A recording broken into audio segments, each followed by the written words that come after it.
తెలుగుదేశం పార్టీకి ఎప్పుడూ వెన్నెముక బీసీలు.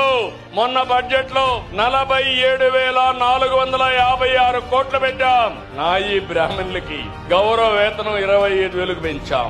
చేనేతలు జీఎస్టీ ఎత్తేసాం. పవర్ లూమ్స్ 500 యూనిట్లు, హ్యాండ్లూమ్ కి 200 యూనిట్లు ఉచిత విద్యుత్ ఇస్తున్నాం. గీత కార్మికులకి మద్యం షాపులో 10% రిజర్వేషన్లు పెట్టిన party Telugu Desam party, NDA government.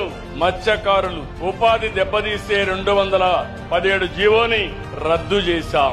మత్స్యకారులు వేటకు పోయే సమయంలో పోలేకపోతే హాలిడే ఉండేటప్పుడు 20,000 రూపాయలు చొప్పున 259 కోట్ల రూపాయలు అందజేశాం. యాదవులకి, కురబలకి గొర్రెలు గాని ఆవులు పట్టుకోవడానికి ఆర్థిక సహాయం చేస్తాం.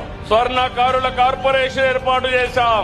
పేదవాళ్ళందరినీ కోరుతున్నాం, ఎస్సీలకు ఎస్టీలకు సూర్య గారి కింద రూఫ్ టాప్ పవర్ తయారు చేసుకోవడానికి ఉచితంగా డబ్బులు ఇస్తామని హామీ ఇస్తున్నాను.